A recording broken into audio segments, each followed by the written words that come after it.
So I'm out here in my backyard, and I've been thinking all morning about what I want to talk about in my video. And because I've been wanting to do a video and I have a lot on my mind, and I'm like most of you, I'm trying to figure out, I'm trying to figure out what the heck is going on in my world right now, in the world around me, trying to stay positive, trying to see the good that's coming out of it, but the whole time wondering what's really going on behind the scenes, knowing that it's obvious that there's people getting sick, but wondering how much of it is being really just overly sensationalized and why.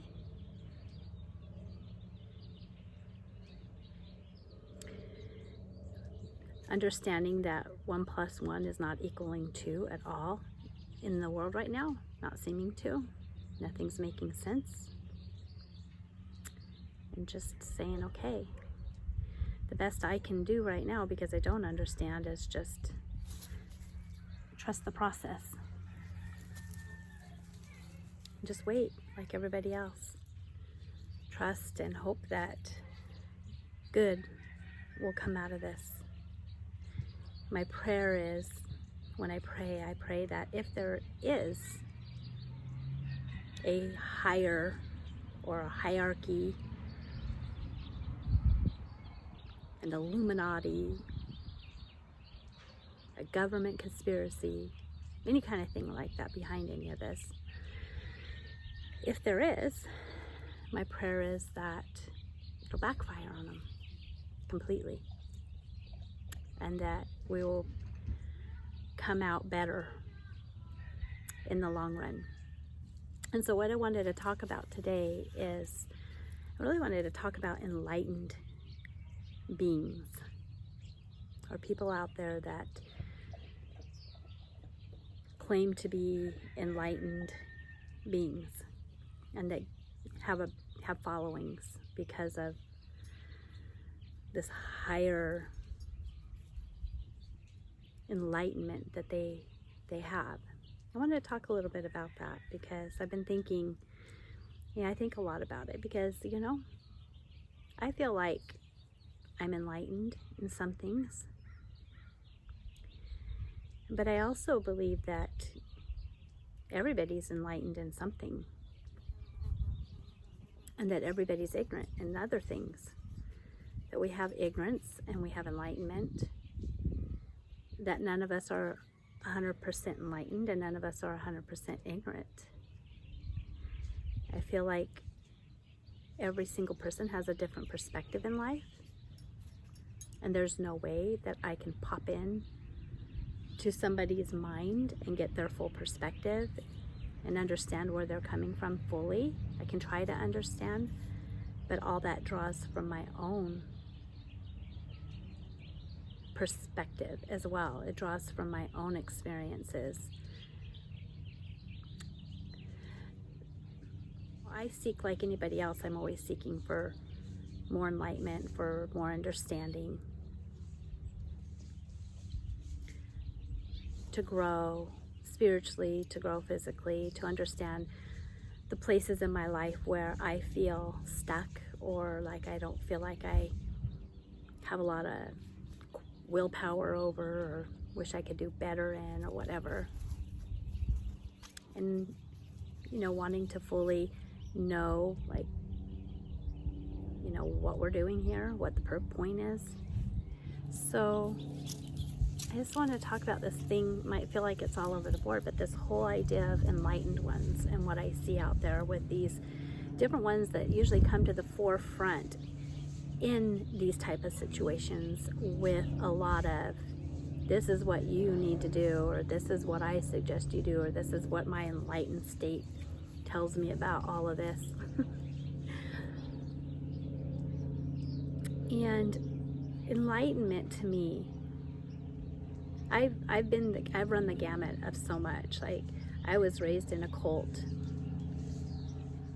and where I had a father that was very convinced that his beliefs were the truth, and consequently ran us through a living hell, because he was so convinced that, you know, the end was near, and that him and his people were creating a refuge to save those that from the wrath of God, and there was a place they were supposed to set up, and that there was a prophet that they were to follow, yada yada yada. And I got out of that. I got out of that cult. I left home. I left the entire belief system. I saw it on my own, and I realized, and it wasn't out of rebellion, it was out of seeking, and I came to understand for myself that no, that can't be true. And so I won't go into all the details of how I came about to that conclusion, but I did.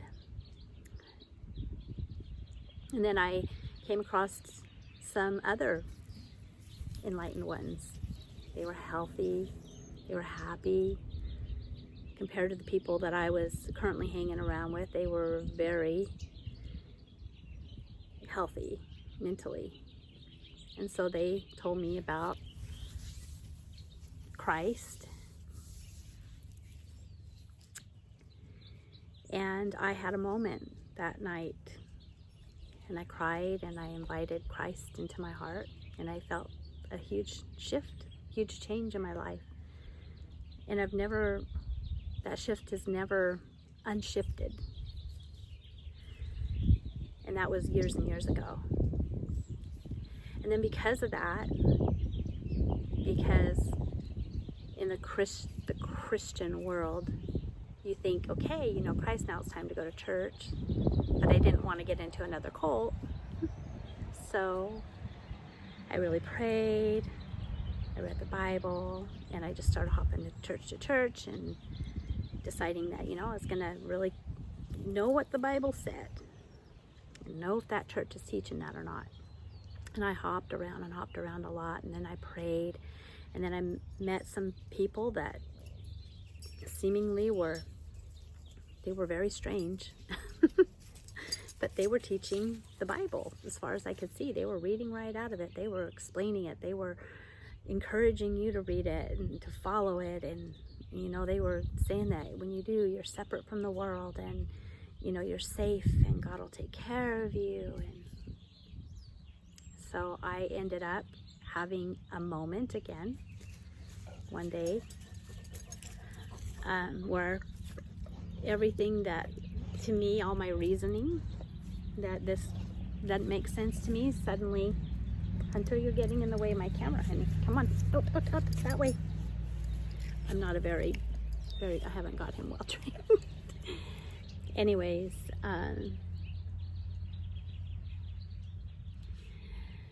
so I had another moment of revelation. Hold on a minute. So my point is that I ended up in this Christian church where I allowed the so-called enlightened ones to instruct me. And I gave up many things that some of them were good things to give up, and some of them just honestly didn't make any sense. And I was always told, well, you just trust, you just put that on the shelf, you're trusting God is what you're doing, and God knows what he's doing, and all that type of thing. And, you know, and so I did that. And, you know, my experience with that was I had a very enlightening experience where I just felt like one day I was studying with these people, and this window, this heavenly window opened, and this light came flooding in, and I knew, and it was a very, very real experience. It was like heaven lit up for me inside of me and outside all around me. And I drew on that in times when things, you know, stopped making sense within this group. I would just go back to that, and they taught you to go back to that. Go back to the day you got saved, you know. And I did that. And then it just came to a point where nothing was making sense anymore. It just, for years, almost 18 years I was in it, and I truly believed that what I was in was the truth, and that it was the salvation for humanity, and that if everybody came to it, they would be happy, they would be healthy, they would be fine. But that's not the way it panned out and played out as I went along. And I started seeing how controlled, how much fear tactic was being used, how much hierarchy was there, how much I was being squelched as a person, as a personality, how much I had to submit my will. They were saying it was to God, but it was actually to them and their rules and their ideologies. And it became very depressive and very depressing, and I was very disenchanted after a while. And I eventually got the courage to leave, which I've always said was one of the bravest things I ever did, because when you're being taught that if you leave something, you're going to spend eternity in hell being tortured by a God that you have no power over whatsoever, that made you and that's watching everything you do, and he'll see that as complete rebellion and turning against him, that's a scary door to walk out of and just say, I don't believe that anymore, and walk away from that. But I didn't. I honestly didn't believe that. And then after that, about a year following that, maybe not even a year, I had another enlightening experience where I went in for a surgery, and I was visited by angels through the entire surgery, and I know it was real, and I knew those angels. It's like I knew them from another dimension or life. I know what I experienced was real, and they lit me up, just lit me up. They were like childlike but very intelligent at the same time. They were full of love, and it was during, some of the most grieving and difficult time of my life that they visited me. And I came out of that surgery smiling ear to ear. My husband said, I've never seen anybody who works in the medical field, I've never seen anybody come out of a surgery smiling like that. And so where I'm going with all this is the whole idea of enlightened ones. Because what I see out there, and there's many people that I have listened to, and especially when they first start out, and gotten so much help from. But then what I see happens is they're enlightened, but they start feeling like they are the enlightened.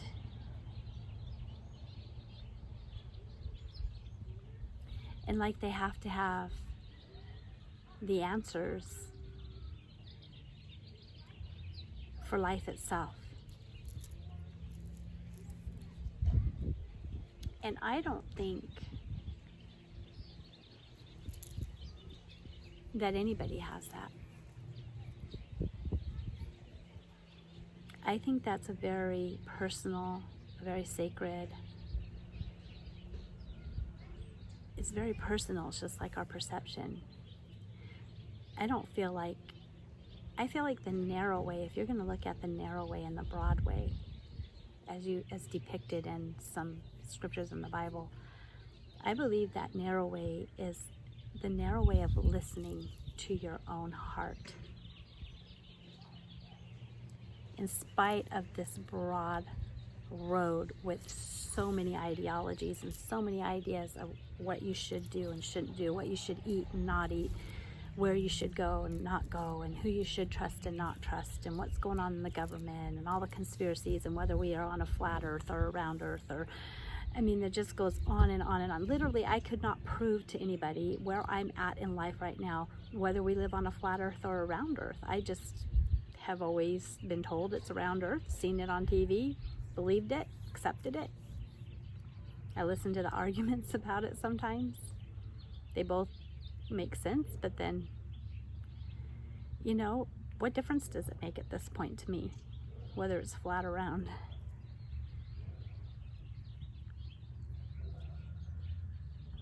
I think all that comes from people just really, again, their evolution and being here and not really having answers that they want about why they're here and what they're supposed to be doing. But that, again, is a very personal, it's like listening to your body. You have to listen to your own body to eat right and to nourish it right. You can't get on a fixed diet that somebody else sets up for you. You might get some benefit for a short time just because maybe it is a little better than what you were eating, but eventually you've got to get back to what your body is calling for. And it's the same thing with your soul, and it's the same thing with enlightenment. We're all enlightened. And the danger, I feel, is what I see these ones that they become, so many enlightened people become cult leaders because they get a following, and there's a lot of people out there that are desperately looking for answers and are troubled and don't know how to feel happy and how to be at peace, and they have situations that they have no idea how to change. And so you get people out there, like for example, even for myself, I teach self-love, and I know for myself that shifted me and made a huge difference in my life. And I know the path I took and how I got there, but it's not the answer to all things. It can help people that are depressed, and specifically I work with women that are depressed and apathetic and feel stuck in life and feel like they don't have much to live for. I can identify with a lot of that, and I can help. I have helped women tremendously, but it doesn't mean I have the answers to everything in life. And what I find is I get calls from people even after I do my videos, and they're seeking. They want, I've got this and this going on in my relationship, and I don't know how to handle it. And they want answers. They want somebody to guide them because they feel frustrated and they feel lost. And what happens is these people they have a certain amount, enlightened people, or people that seem enlightened, I'm a thinker. I'm a deep thinker. I think a lot, and I think and I study and I look at perspectives. My personality type is an INFJ, and I discovered that that's part of who an INFJ is. And we look at every perspective and every angle on every subject. We're constantly overthinkers. And I find that with a lot of enlightened ones that, people feel are enlightened, is they're deep thinkers. They really pull back, and they're able to pull back away from their circumstances and just start looking at things from the outside in and from different perspectives and different angles, and they think deeply about stuff, and because of that they get moments of enlightenment. I feel like Buddha, Joseph Smith, Christ, maybe Muhammad. I don't know much about Muhammad, but I feel like all of them have had their moments of enlightenment, and they went out to share what this enlightenment was. But it becomes cultic when that is now shown as the way for all people, because there cannot be one path for every human being. It's impossible. It's like saying that there can be one way to think and one way to see the world, and that is absolutely impossible, because we do not have the same brains and the same experiences and the same cultures, and there's just no way that can even be true. It's completely illogical. And so what happens is that we get these people that become, they even in themselves start to feel like they're this great enlightened one, and they've got this group now following them. And what they draw to them are people that are insecure in themselves. And I know this because I've been on that side of the fence. And I've seen my tendency because of the abuse I went through, and my boundaries were obliterated as a child, and I had Stockholm Syndrome with my father, and I had Stockholm Syndrome with my pastor when I got in church later. I know what causes this and what causes us to is because they are enlightened about something, and the one that's seeking feels very insecure because they're still very unsure about their path. And this one seems very strong and sure about what they've been shown, and they latch on to them because it gives them a sense of safety. And they enter into a dynamic, this Stockholm Syndrome dynamic, where they are following these people to a fault. They give up any of their own common sense. Like, it needs to make common sense in the beginning, but once they feel like, oh yeah, that resonates with me, and they feel like this person's really enlightened, then they let go. They assume that person, because they know one thing in one area of life, they must have the answers. And so they start following everything the person says. They start following how the person eats, maybe how the person dresses. Maybe if the person sits in the sun, 5 hours a day, they're going to start sitting in the sun 5 hours a day. And maybe if the person lives out in nature, they're going to go live out in nature. If the person travels, they're going to go travel. Whatever that person's doing, that because they're attracted to the strength and the enlightenment that that person has, they feel like they have to start imitating that person in order to feel enlightened and strong like that person is.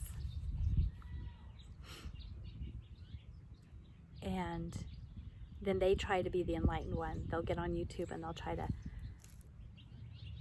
but what they're doing is they're spewing out what that other person teaches. And I've done this, so I know from both sides of the fence. I know what that mentality is like. And I'm not saying there's anything that doesn't make that person bad or wrong, but it is what's happening. And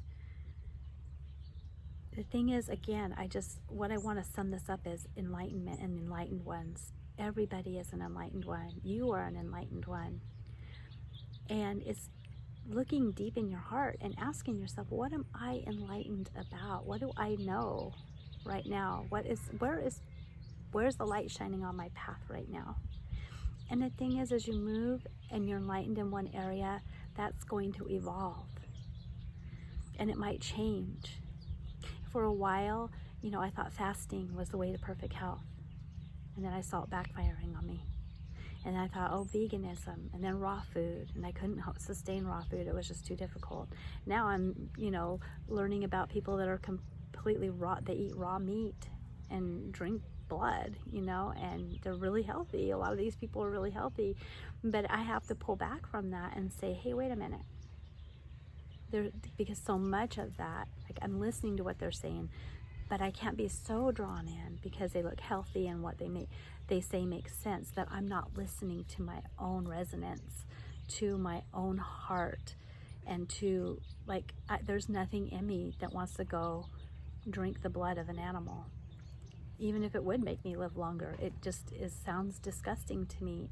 And I don't want to push past that simply because somebody's telling me that you're going to live longer and you're going to be enlightened, or whatever they think they get from that. They believe they get from that, and maybe are getting from it. And I see a lot of these people, they're cultish. They're just as much of a cult as the ones they hate, the vegans, or the vegans hate them and they hate the vegans, and but they have a following, and people that truly believe like they do. And we all call this our tribe. Your tribe can change if you continue to evolve. Your tribe will change over and over again because you mature and you learn. I think one of the things that I really wanted to bring out about enlightened ones more than anything is that we need to be careful whether we are claiming to be an enlightened one or whether we're following somebody that is an enlightened one.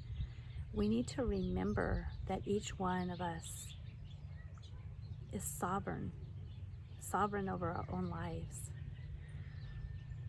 and not the people that are teaching not to usurp another person's sovereignty with your enlightened, maybe highly enlightened ideologies, and that we don't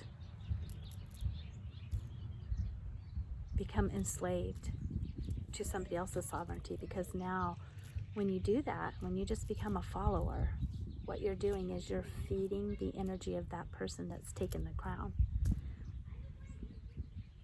You feed them. You feed their point, their purpose. And if it's something that you truly believe in, it's okay to have that tribe and to work toward the common goal. And it's okay to have somebody that heads it, leads it. But you got to keep your own crown.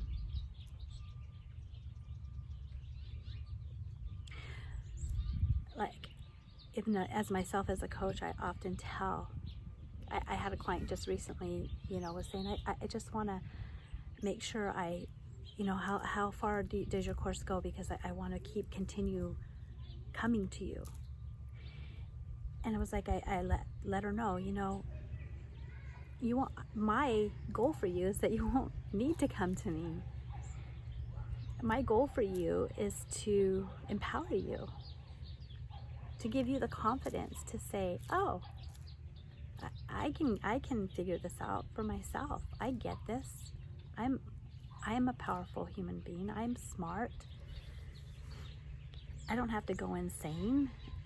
I don't have to give up my common sense to somebody else. I don't have to cling and have somebody there to tell me 24/7 that I'm okay, that what I think is right, to validate me, to make me feel important. I don't have to do that. I realize now that I'm just here in this life and I'm experiencing it. And I have beliefs, and those beliefs can change, and that's okay. I don't have to cling to my beliefs. I don't have to cling to somebody else's beliefs. And I don't have to give up my sovereignty in anything. I want to end it with this.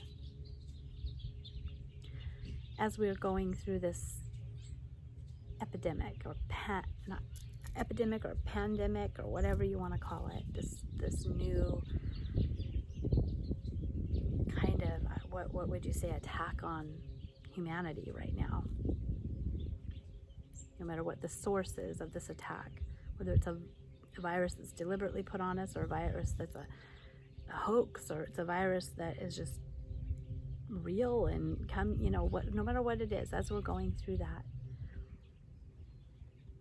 pull away from the news, the leaders behind the news, the controllers of the news, that clearly through the years, and everybody knows, if you have any common sense, have always had agenda. Pull away from that. Quit watching that. You can, if you have a cell phone, you probably do if you're watching this, you can easily go and click on your local link that tells you exactly how much coronavirus is out there right now, and little details you need to know without actually turning on the news. You can get the important facts and important details that pertain to you. But go on, move forward. And even if you go out, try to go out in times where there's not going to be a lot of people out. Don't panic if there's no toilet paper on the shelf. If you go out 1 time, 2 times, 3 times, 4 times, and there's nothing on the shelf, just know it's out there. There's plenty for everybody. There's leaves on a tree you can use. There's water. You can put water in a squirt bottle and clean yourself that way. Yes, it's inconvenient, but don't panic over it. Realize that it will be there. You'll be able to get some. Calm your central nervous system down and take back your sovereignty in this. Because one of the number one ways that enlightened people get big followings is they make people feel safe, because people feel unsafe. And they make people feel safe. So one of the number one ways any person becomes enslaved is through fear. Fear messes with your mind like nothing else. And especially if you're somebody that tends to become fearful when you watch the news and when you hear, or you're finding you're having anxiety attacks, or you are just feeling depressed because of everything, pull away from it completely. Get out in nature, go out to the park, walk around. Get down on the ground. I'm sitting on my ground. I laid on it earlier. Get down on the ground. Feel how solid the earth is under you. Look around and think to yourself, I've got everything I need right now. At this moment in time, I'm not hungry. I'll let tomorrow take care of itself. At this moment in time, my family's safe. And if that's not the case, if you have somebody that's in the hospital and that's sick and you're worried about them, my heart goes out to you. And I know that you can't just pull away from the fear of that. That is going to be a fearful situation, but it's a different type of fear. It's a real concern for the welfare of that person, but we still don't have to get drawn into an apocalypse, zombie horror movie that is trying to be portrayed out there. I know it is, because yesterday I got on the news and there were several headlines that was comparing this to 9/11. Several of them. Now, if there was just one, it would have been one thing, but there were several headlines out there all at once comparing the death toll to 9/11.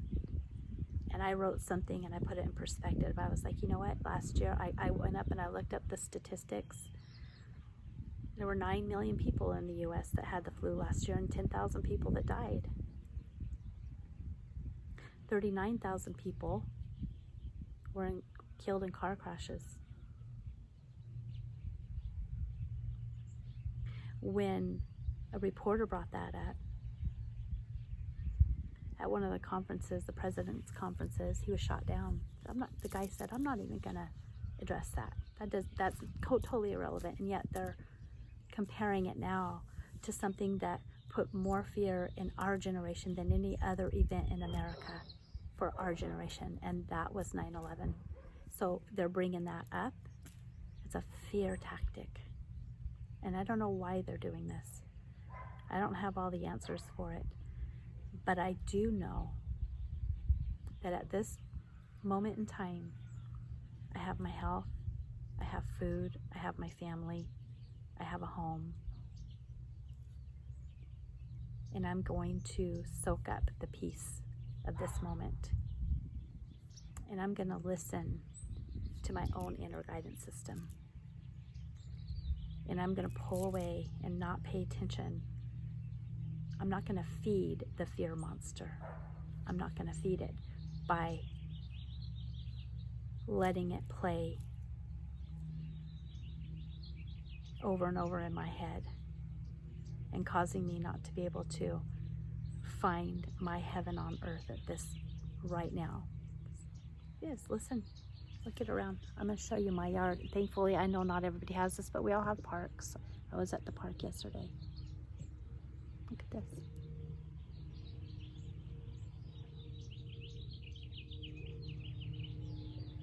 Right now, a piece of heaven. A piece of heaven. I'm just sitting here in a piece of heaven,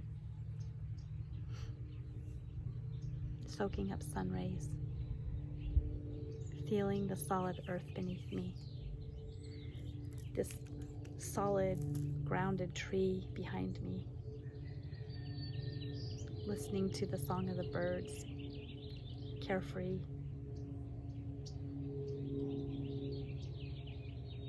I could tune into this, or I could tune into the news. Totally two different vibrations, totally two different stimulations on my inner energy field. Two different outlooks. It's obvious. Choose heaven on earth.